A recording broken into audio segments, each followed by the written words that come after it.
ব্যারাকপুরে commercial property available on rent. Barrackpore Kalyani expressway crossing এবং নোনাচন্দনপুকুরের মধ্যবর্তী স্থানে গ্রাউন্ড ফ্লোরে কমার্শিয়াল শপের জন্য ideal property. Very much busy road, সামনে পার্কিং স্পেস পাবেন। প্রপার্টিটি কার্পেট এরিয়া 295 স্কোয়ার ফিট, 10 ফুটের ফ্রন্টেজ অ্যাভেলেবেল।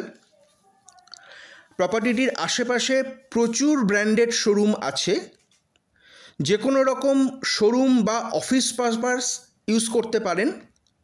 প্রপার্টিটি রেন্টে অ্যাভেলেবেল। যোগাযোগ করুন নিচের দেওয়া ফোন নাম্বার 9830954512 এই নাম্বারে। আইদার ডিরেক্ট ফোন কল করুন অথবা হোয়াটসঅ্যাপ মেসেজ করুন। ভিডিওটি ভালো লাগলে লাইক করুন। এরকম আরও প্রপার্টির সন্ধান পেতে চ্যানেলটি অবশ্যই সাবস্ক্রাইব করুন।